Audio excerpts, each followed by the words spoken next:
Come on, Livingston, we're gonna go on and on and on. Together we can make it. We're gonna go on and on and on. Come on, Livingston. Knocks it through. Mullen bursting into the box. Josh Mullen. Together we can make it. Mullen's ball across, it's turned in! It's Pittman who's got it! Livingston leads! Road is long. Now can they get the ball back in? O'Brien. Lead! And Livingston have the lead! Man, score.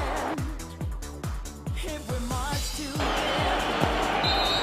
The full-time whistle blows and David Hayes celebrates!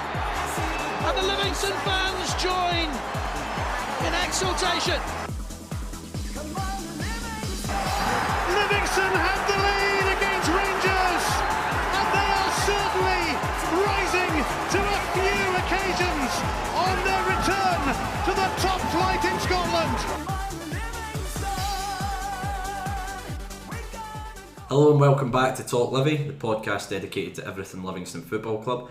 Today I'm joined by the usual boys, Andy and Callum. But first up, Callum, you made your debut for LFC Live yesterday, leading the commentary team. Despite the fact you were always 15 seconds behind play. Brilliant. Obviously you couldn't solve that one, but you done a good job alongside Dave Black, of course. How did you find it? Yeah, I think it was like sort of baptism of fire when you think about it. The game, I don't think, I think it's fair to say the game wasn't really exciting at all. There was quite a lot of time fillers, you know, with time wasting and things like that. It was about 40 goal kicks and throw-ins every minute.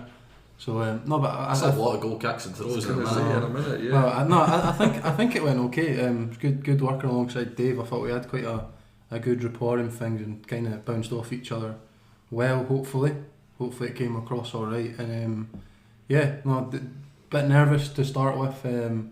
You came across okay. I thought it was pretty decent For a debut, Yeah. It was a good effort. Yeah. And the feed was pretty decent overall, wasn't it? Yeah, I noticed there was a lot of folk had a few difficulties getting it up and running. A few, obviously the main issue was the commentary being behind, but like Ewan said, it's nothing you could have done about it. Yeah.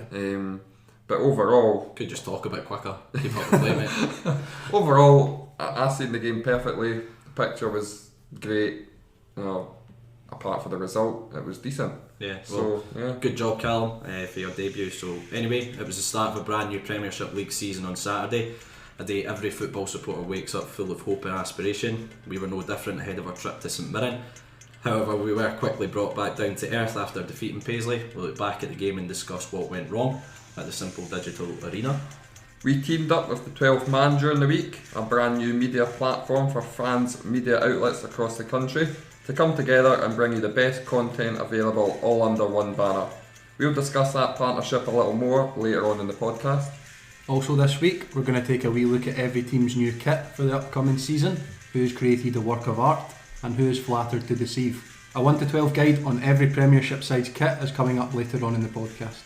And finally this week, we'll look ahead to our first home game of the season. We welcome Jack Ross and his Hibs side to the Tony Macaroni Arena. We compare the two sides' opening results of the season, look at the opposition in depth, and predict the outcome of the game.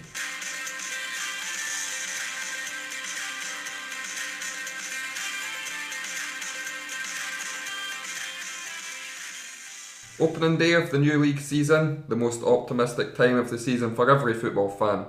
A day we all go into with the expectations raised, the hopes of another good season and maybe even a cup run thrown in. After a successful pre-season, we were no different heading to Paisley to face St Mirren. We predicted a win, all three of us falling into the opening day trap of raising expectations and being confident. Instead, it was a bump back down to earth, a 1-0 defeat at the hands of St Mirren after a disappointing display by the Lions. So lads, how would you assess the game? What went wrong on Saturday? It was a poor first half performance, in my opinion. I've kind of thought it would take a while for the teams to sort of feel each other out and get going again, because we hadn't played football. What was it, St Johnstone in March away? It was always going to take time, I think, for teams to get going and things. But it just we weren't great first half. We play like that first half if we go throughout the season, then I don't think we'll do great. But it must be said, I think we did improve a lot in the second half. Yeah, I agree with that. First half, I just thought there was a massive gap between the midfield and Dykes. I thought, albeit I think Shaughnessy got the better of Dykes yesterday as well at centre half for St Mirren, but I just think we weren't picking up on the seconds like we normally would. We normally have folk getting in and about Dykes to pick off that, and first half we just didn't do that, and didn't create an awful lot. Sibs had a good effort that came off the post, but nothing clear cut. Goal was poor for me. I think it's actually Dykes. I didn't realise at the time, but it looks like Dykes has lost his run. He's seen the play in front of him. He's ran past him. He's not tracked the run. Free header. But going back to the sort of Dykes being up top on his own thing, he was marked well out the game, but the service to him was really disappointing.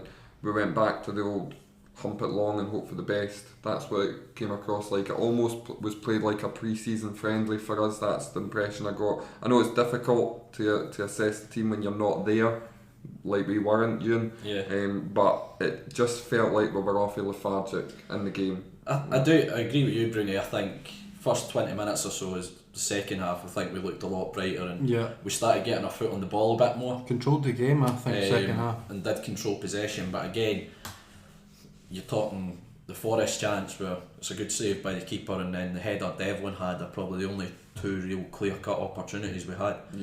I think, to be totally honest, I don't think either team done an exceptional amount to deserve winning the game. I think a draw probably would have been a fairish reflection, in my opinion, but it was just the case St Mirren were more clinical. They took the chance when they got it. As below par as we were, I think, I hate to say it in a way, but I think we'd need to give credit to St Mirren because they did do a job on us. We mentioned the back line, effectively a whole new back line. They had Jack Anakin goals, Tate. They were exactly what we all expected. Shaughnessy well was organised man and of difficult match. to break down. Well, like you say, we spoke at length on the last episode about their defence, the new defence that they brought in. I think, if I'm right in saying their new defence, there's 4 captains in that team they signed. Basically, so there's a lot of experience in that back line. And as you say, if we'd went to St Mirren and done what St Mirren done to us on Saturday, we'd have been all buzzing with it. Professional performance, seen the game out well. We didn't test them enough for me. We didn't do enough to win the game. Did we do enough to lose it? Maybe not. You could argue they had the best chances. We had a lot of the ball without doing very much, but you could argue they had the better opportunities to seal the game. 1-0 maybe would have been about right for them, but I was just disappointed with the way we approached the game. We were all excited going into the game. We'd had a good pre-season by all accounts. Callum, you mentioned how well we'd been playing. I was expecting a lot for the team. We just looked like we were second best. We were in second gear the whole game for me. We didn't look at it at all, which is really surprising for us. We're never like that, so I don't know how much not having a crowd there affected us.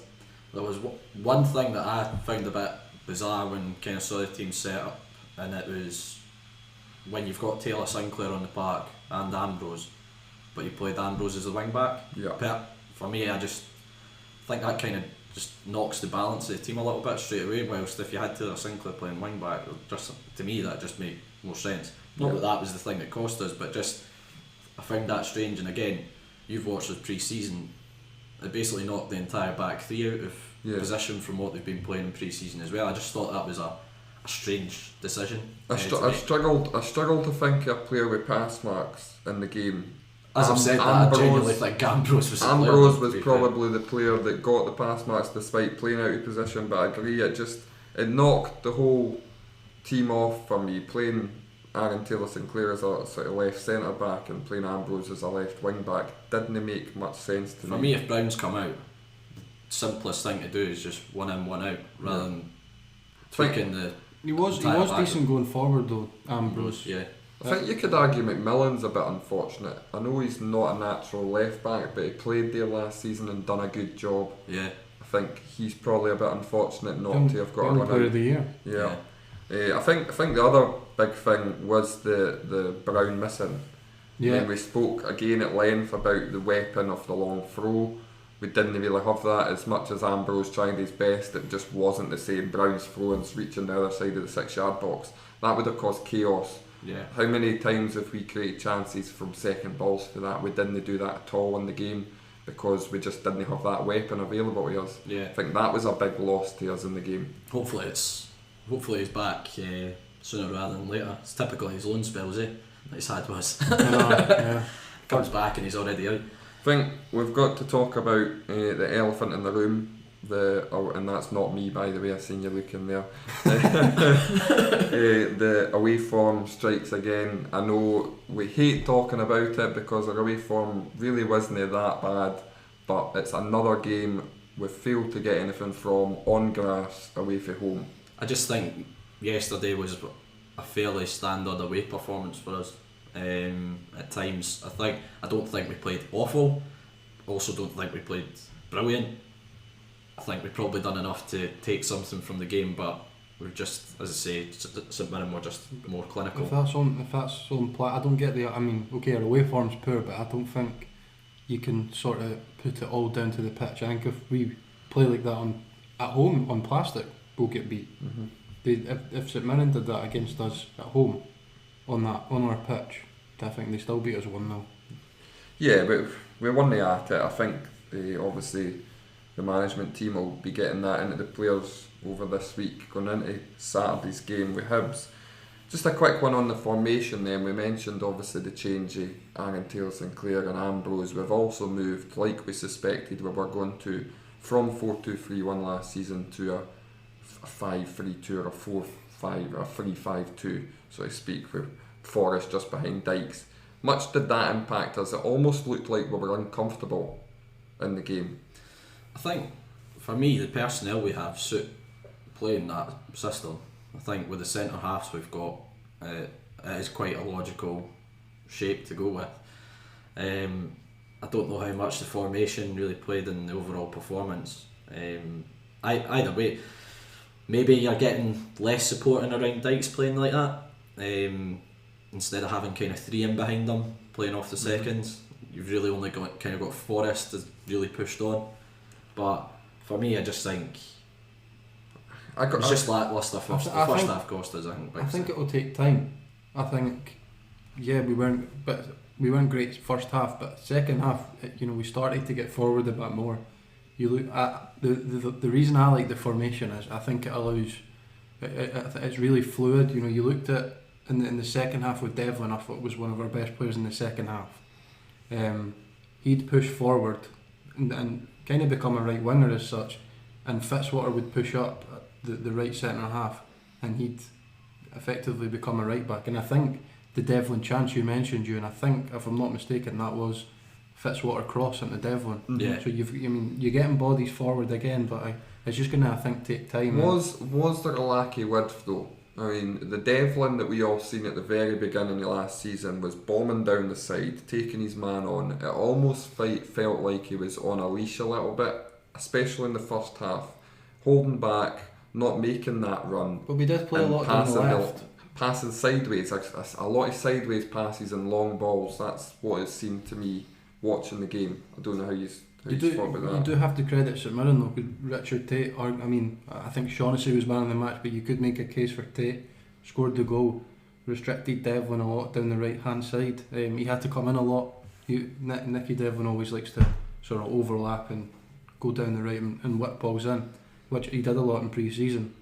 Same with Kieran Brown as well. I think when we get that left-sided defender, the sort of left back, I think we'll be fine. I think that just kind of knocked the balance of the team a little bit. That would be my only real thing with the setup yesterday. Even as I say, even though we kind of all think Ambrose was the one with the pass marks, but I just think it kind of knocks the balance. You don't have that natural overlap.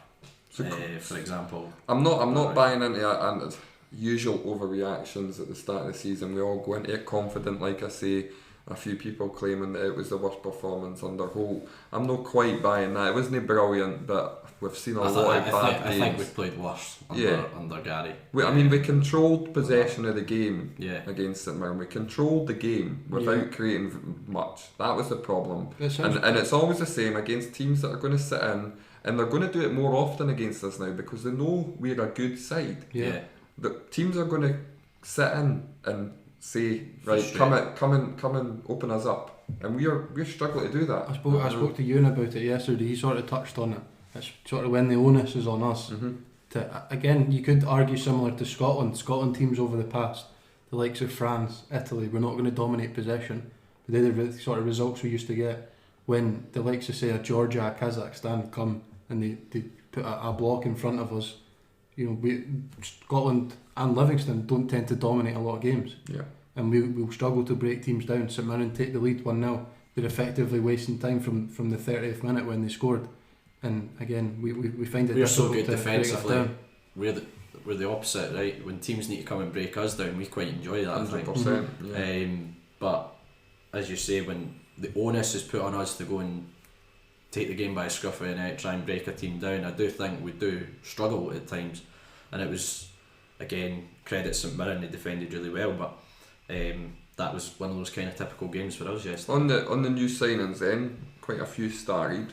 Who do you think stood out for us then? I mean, obviously you made a big bold statement about Fitzwater last week, Callum. I could see Fitzwater was good on the ball. He was going for a diagonal quite a lot. Decky used to do that when he played the same position when we were back three. But you could see he was comfortable on the ball. Forrest was quiet, but again, first the wee flash. Yeah, showed a moment of quality when he beat his man, got a shot away second half. But again, you expect it'll take time for these guys to settle in anyway. Yeah, no, definitely. Disappointing opening this season. Makes it a massive game against Hibs now, doesn't it? I genuinely do think it was just a bad day at the office. I'm a firm believer that we will be able to turn it around and things. It's not.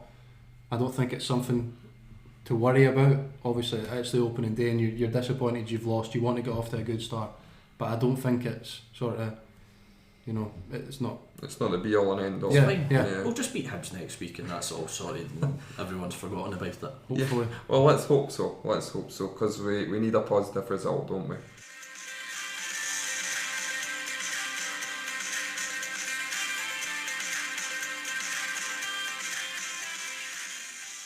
As you'll have seen over the last few days, we've been promoting a brand new platform for fans media, the 12th Man.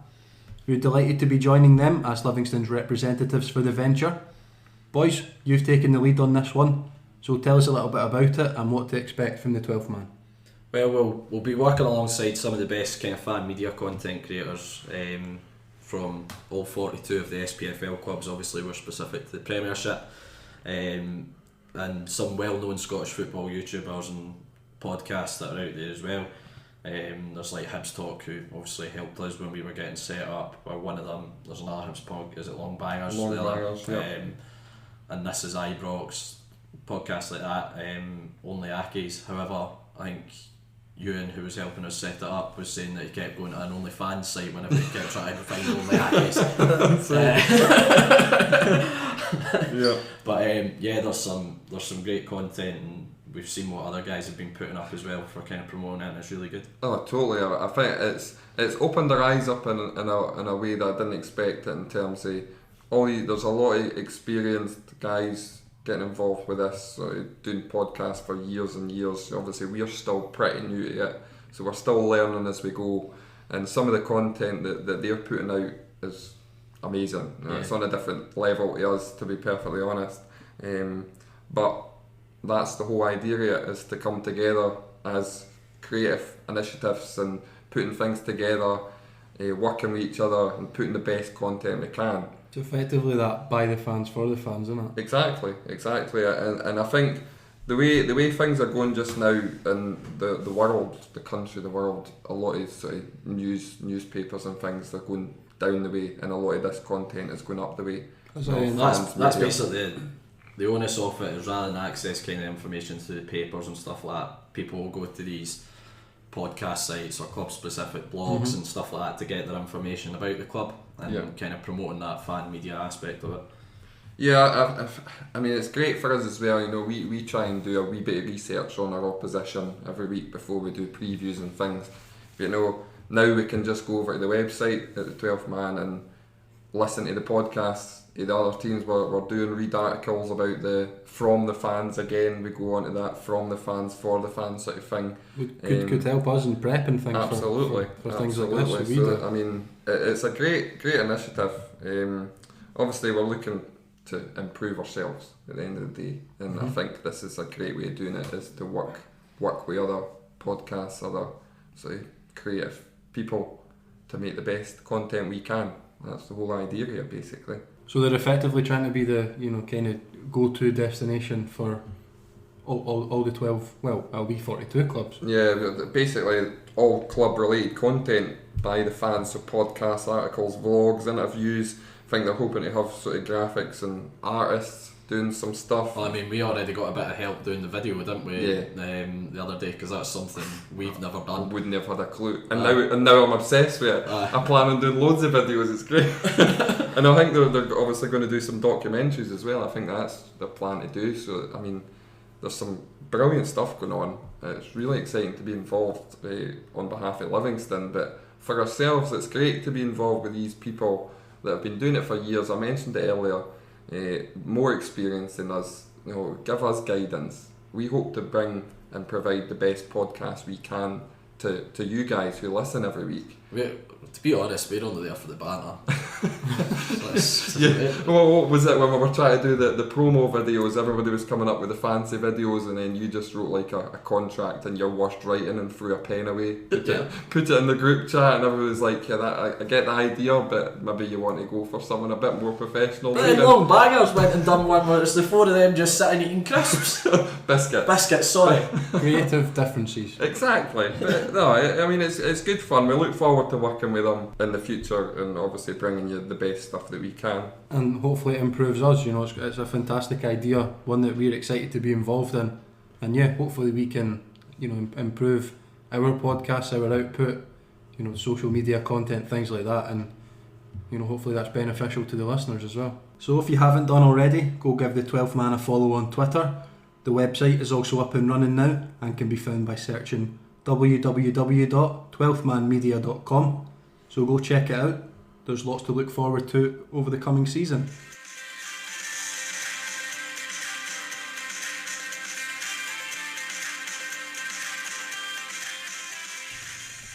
On last week's episode, we gave our 1 to 12 predictions on how we think the league table will look come the end of the season.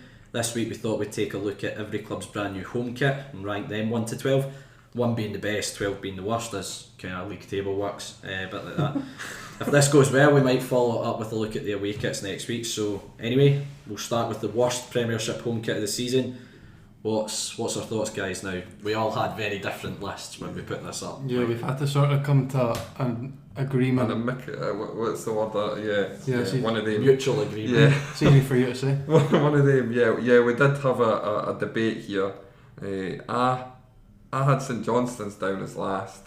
I think it's very plain. Macaron, I'm not a big fan of Macaron. It's pretty. I quite like the Macaron. Yeah, so this is what I mean. It's a bit of debate, but I thought it was pretty boring. I thought we came to an agreement on Hamilton. Why are you saying you're wrong? No, we have. I'm just saying that's what I has to get his across. That's what I suggested. St Johnstone. I mean, I had Rangers last.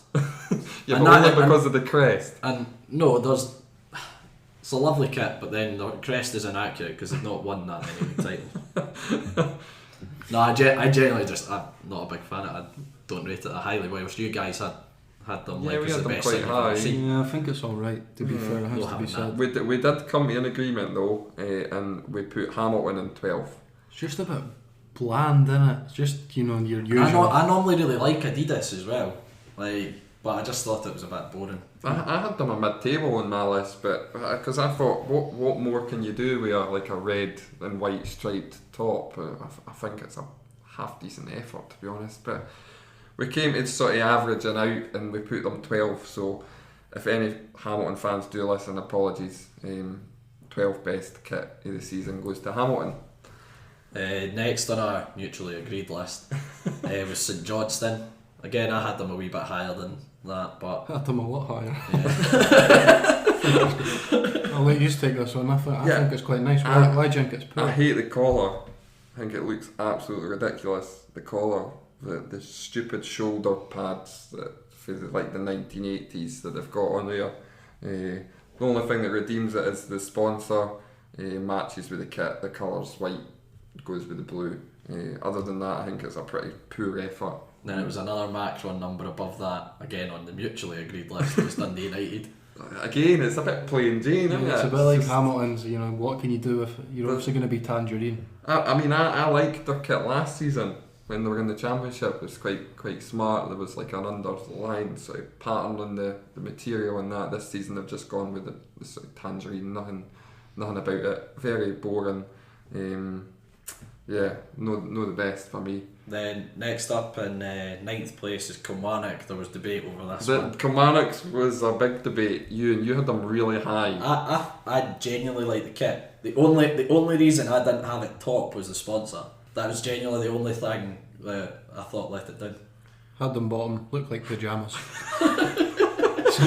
Simple as that. Yeah, I think I had Kilmarnock second bottom of my list. Again, I think the sponsor takes away totally for the kit. It's a Hummel effort. No offence to the Brownings, the bakers, but no, they do some great pastries and things, but Andy's obviously a fan. it just doesn't go I'm with the surprised kit. you didn't have it top for the sponsor, Andy. no, it just ruins it for me. You know, the big stupid circle, white circle, sort of splitting the stripes, the sort of pinstripe and the larger stripes.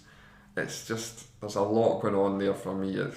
Well, Gary, I liked it. I was trying to back your boyhood heroes, Kelly there.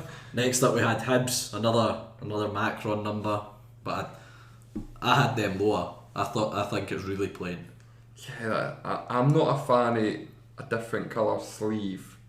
You know, I quite like Hibs. They've got a full body green and then the 2 white sleeves. The only thing that redeems it is the nice sort of message on the front. Yeah, well, I had it a fair bit higher, but obviously my two counterparts hate the NHS.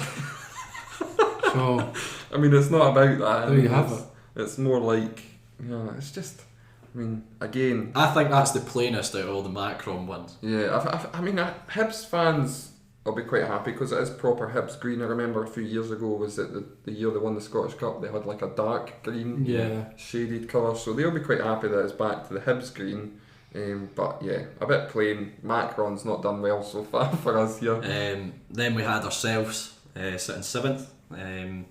I do like our kit. My only criticism is because it's very similar to last year's.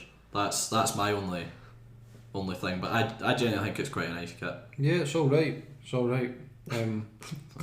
Came across too positive. I think it's smart. I do like again, as Ewan said, it's sort of similar to last year, but I think it looks better than last year's. I think the light yellow's better on the main part, and the dark sort of on the sleeves, or the amber. I actually think it's quite nice. For all the listeners, I'm sitting here shaking my head at Callum there saying that he prefers the yellow colour. I think the biggest bugbear for all Livi fans is the yellow kits, and we've had a fair bit of debate about this between us. But I think because the main body's yellow, I think the amber on the edges emphasises the amber. No, there's more yellow on it. Yeah, there's more yellow, but the amber's more noticeable. I know we're trying to promote the kit. Go and buy it because it is a reasonable kit, but A reasonable kit. Nice kit. Go buy it because it's reasonable. I just think I was disappointed with the effort in terms of, again, because the fact that it was basically just the opposite to last season's. The fact that I think the kit's nice, but as I said, my only criticism is it is quite similar to last the fact that this is a big year for the club, 25 years in Livingston, I felt we could have went a bit more niche. I know that would have cost a little bit more, but I bet niche playing France, mate. I bet a lot more people would have bought the kit if it was a special 25-year anniversary one. Right, we'll try and stop bashing the club. You should have heard what Andrew was saying off air. Well, it was disgraceful, honestly. We can't actually put it out because it was that bad. Years are full of shite. Then we had 6th. I was really disappointed that we've come to the conclusion of Rangers and 6th because I genuinely think it's not that good a kit. I don't know what puts you off other than the badge and your sort of own sort of feelings towards the football club. I have nothing against Rangers. I think we all know that. I'm very Yeah, that was a lie. But I don't find it an exciting kit. I generally don't see I think it's boring. Premium British sports brand, now sponsored in Rangers. I think it's a fair effort. I think it's quite nice, to be fair. Yeah, I like the picture we've got doesn't show the patterns in the material. I think it's quite nice. Rangers blue. I don't think you could do much wrong with Rangers, to be honest. In terms of their kits, I think it's a decent effort. I would have had them higher personally. Then we had Aberdeen. Again, this one caused a bit of a split opinion. Me and Bruni were in the we quite like it. I think it's a bit retro. Yeah, it reminds me sort of an old Scotland kit. I can't kind of pinpoint the year, but it's fully red, and then you've just got the sleeve and the collar. They're plain white, and I think it's class. It's grown on me. I think it's smart. It's grown on me, but I don't know what it is about the collar again. You're obsessed with collars. Yeah, there's something no sitting right with me about it. I don't know what it is. I don't know if it's because it kind of goes square. I love how you're being a fashion critic and you wore 2 t-shirts last night. I don't know what. I don't know if it's because like there's like a line that goes across the chest that's sort of the line of the material, and the collar cuts off and goes sort of flat. I don't know if it's because of that. I don't know. It's just there's something's no right with it for me. I can't pinpoint what it is. But I've went with the majority. We've put that higher. So next up was St Mirren in 4th. I think it's quite a nice kit, to be honest. I think they've had quite good kits the last couple of years. The Joma numbers have been pretty decent. Joma has improved substantially for our days, I think. Yeah.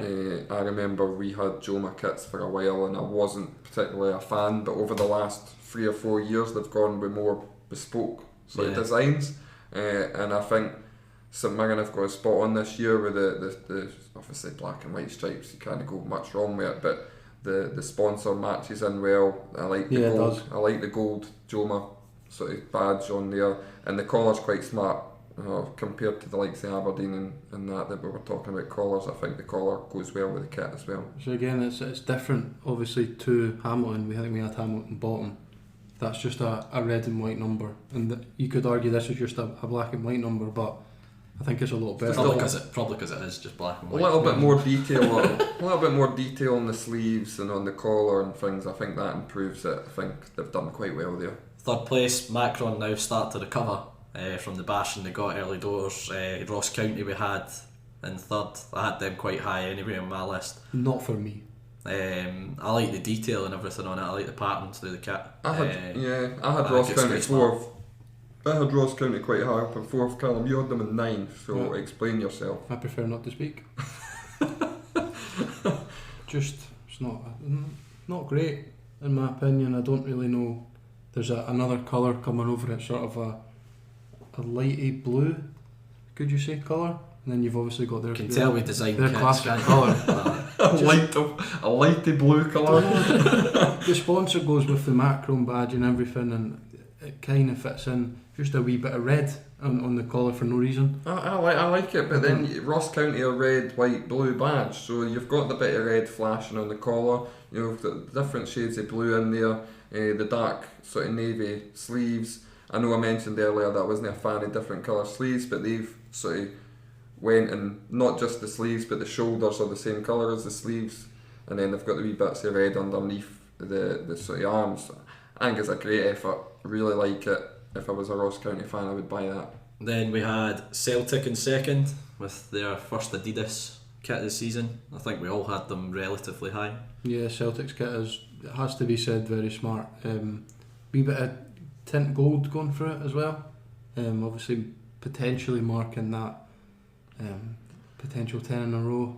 Yeah, special kit for potentially special year. It's always difficult for teams like Celtic with like that standout hoops. Yeah. What can you do with it? But I think they've produced really well this year in terms of the gold flashing around the collar, on the sleeves, and the sponsor, the Daffabet's got a little bit of gold on it as well. So it all kind of ties in really well.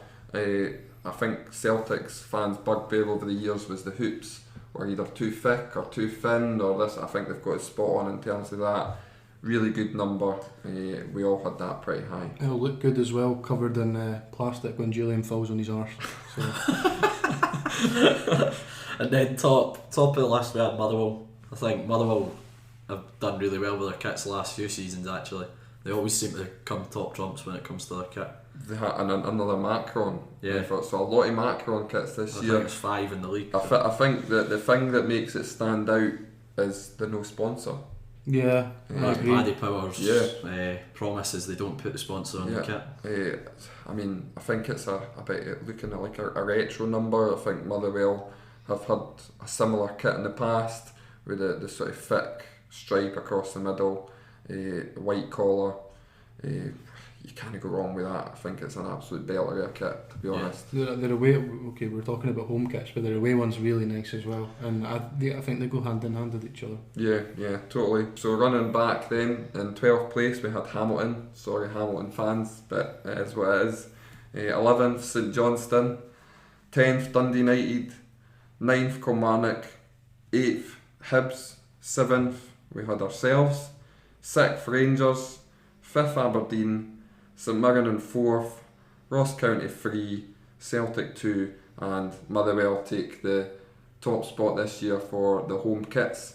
Give us your list during the week. Totally, yeah. Give us your thoughts as well. Because I mean, there might be fans of other clubs that want to absolutely bash us for how much we bash their kits. So more than likely. In fact, to be fair, we bashed our own kit a little bit as well. So remember to buy our kit though. Yeah, a nice number in my opinion. Unfortunately for Andrew, they don't do quadruple XL, but you know, good wee present for somebody. Totally, yeah. No, a bit of fun. As you said, send us in your list, the 12 strips that you like the best, and we'll put our list out and we'll maybe bring you the away tops next week.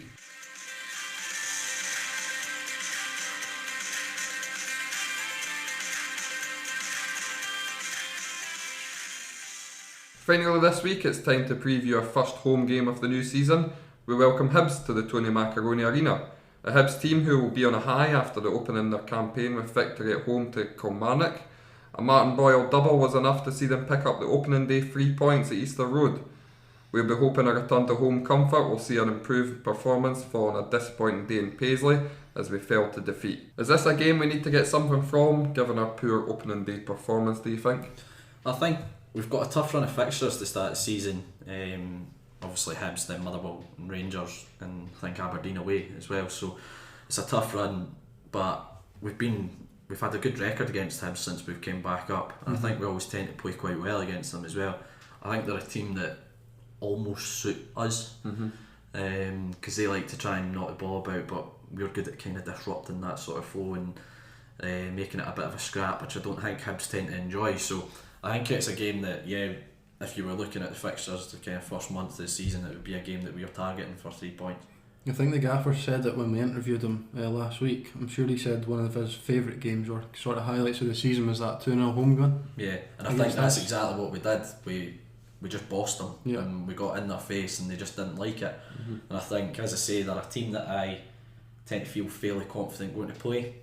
However, Hibs have got obviously a very good result, and I think we touched on it last week. I think the recruitment's been quite good. Yeah. Do you think we'll set up the same 3 at the back? I think so, yeah. Yeah, I think we will. It looks to me like that's the system we're going with. I know it didn't quite work against St Mirren, but I think we will line up almost similar. I can see there maybe being a couple of changes, a wee message to the players that wasn't up to standard against St Mirren. I could potentially see Crawford maybe coming in. It depends how bad Sybil's one with his fall yesterday. It was quite a dull one actually. He took second half. So I think the big one, Brown, if he's fit, he comes in for that long through. I keep talking about it, but it's a massive weapon to have, especially against Hibs, because we've talked about them a lot in terms of their defensive problems still. They started with Hanlon and Porteous. We mentioned both of them last week as being players that we can get at. I think Hibs are playing 3 at the back as well. I think they've kind of played a 3-5-2, so we'll almost be kind of matching them across the park. Played the youngster Josh Doig, I think, as well. I think he sort of played left wing back. He again could be a guy, you know, Nicky Devlin could sort of relish coming up against him. I can't really comment on the young lad, but you know, if it's a physical battle and things, maybe he could be a bit lightweight, having, you know, this is his first season in men's football. Yeah, obviously the player that we have to watch is Martin Boyle. He's a player that's caused us problems over the last couple of seasons. He scored 2 against Kilmarnock opening day of the season. He is the main threat, isn't he? Yeah, it's just that raw pace, isn't it? Getting in behind. I mean, it was the 2 each game we had at their place. The goal was just a kind of classic Martin Boyle, over the top, in behind, playing off folks' shoulders. So, he's a big threat. They've obviously got a lot of creativity in the middle of the park with the likes of Allen, Malin in there as well. So they always offer a threat, I think, Hibs. The new addition in Nisbet as well. Yeah, he obviously got an an assist yesterday. It's at 200,000 they paid. You can only dream of going out and buying someone like that. It shows the difference in the clubs in terms of financial power. I don't think there'll be as big pushovers this year though. You mentioned the signings as well. You got Gogic coming in. I'm not going to try and pronounce his name this week. It's 5 letters, but he come in from Hamilton. He sort of always caused us problems in a way. You know, he was always solid in the midfield for them, and he's that sort of Marvin Bartley.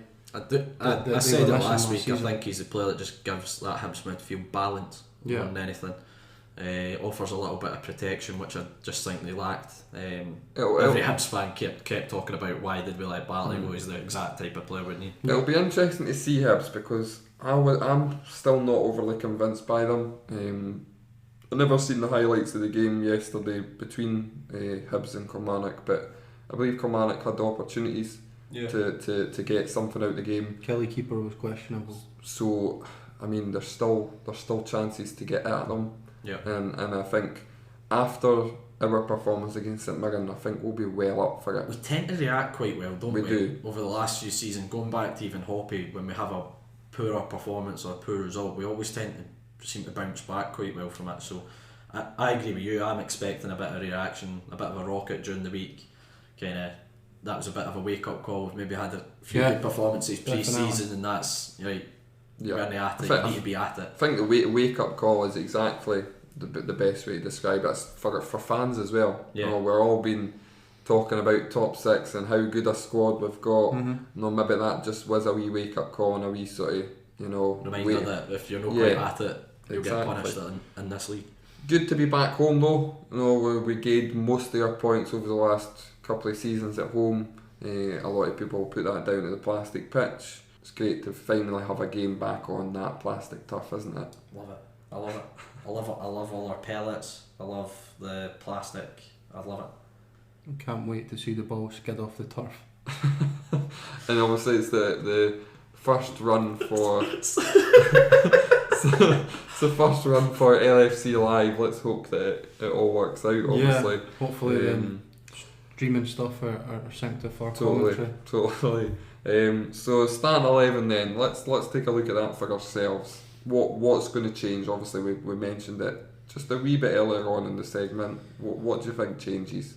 For me, I would, if you're playing the same system, I think you just go and play with a natural wing back on the left hand side, either Taylor Sinclair or McMillan or something like that on that side, and revert to what was kind of more consistent back three. I agree with you, there could be a change in the middle of the park depending on Sibbald. Maybe Forrest, maybe someone coming in like Robinson in there. Suda's there as an option. Rob will maybe a bit of experience against Hibs as well.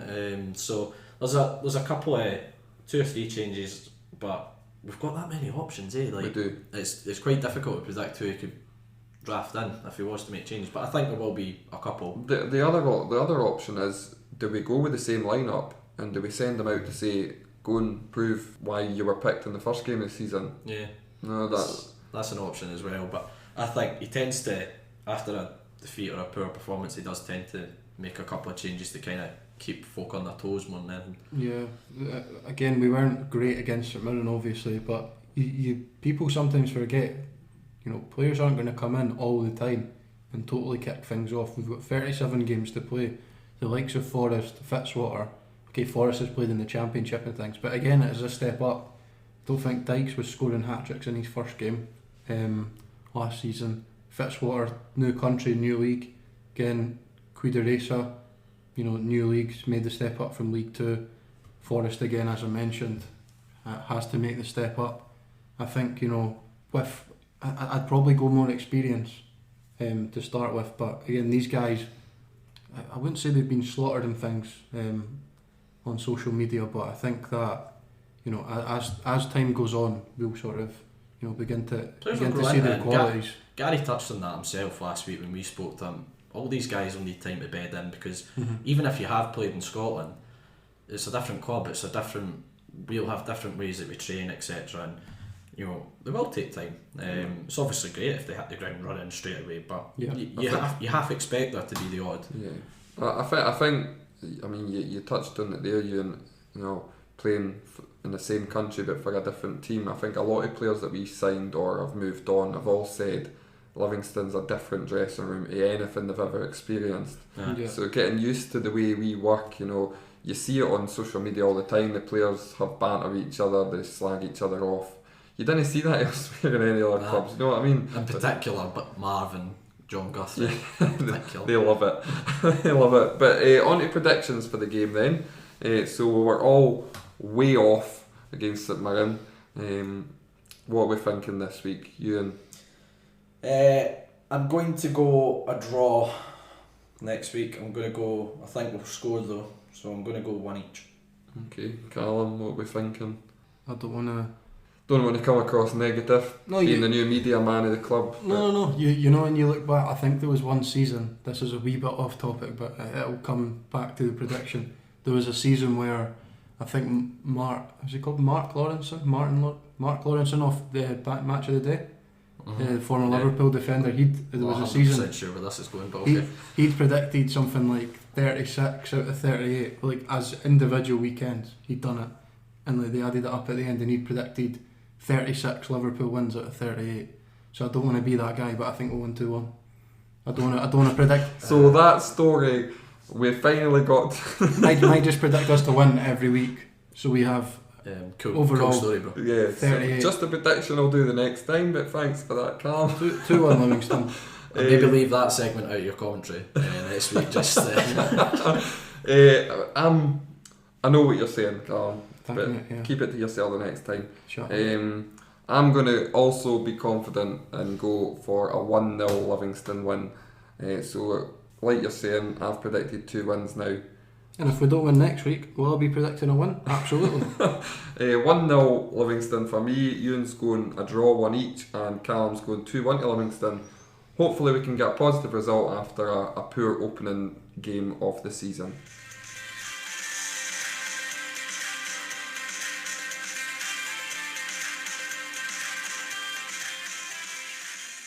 So that's it for our second episode of the brand new season. We'll continue to strive and try our best to bring you the best free content available to us on a weekly basis. Don't forget to head over to our social media channels. We're on Facebook, Twitter and Instagram. Simply search TalkLivi there. Hit like and follow so you don't miss out on anything we do. This episode and all our previous episodes can be found on all good podcast streaming sites including iTunes and Spotify. We're also on YouTube, search for TalkLivi, and don't forget to subscribe to the channel as well. Or you can simply head to our website, talklivipodcast.libsyn.com, where you'll find every single episode we have done over the last few years. Don't forget to go and check out the 12th Man as well, some brilliant things planned from them. But anyway, that's it for this week. From you and Callum and myself, thanks again for tuning in, and have a great week.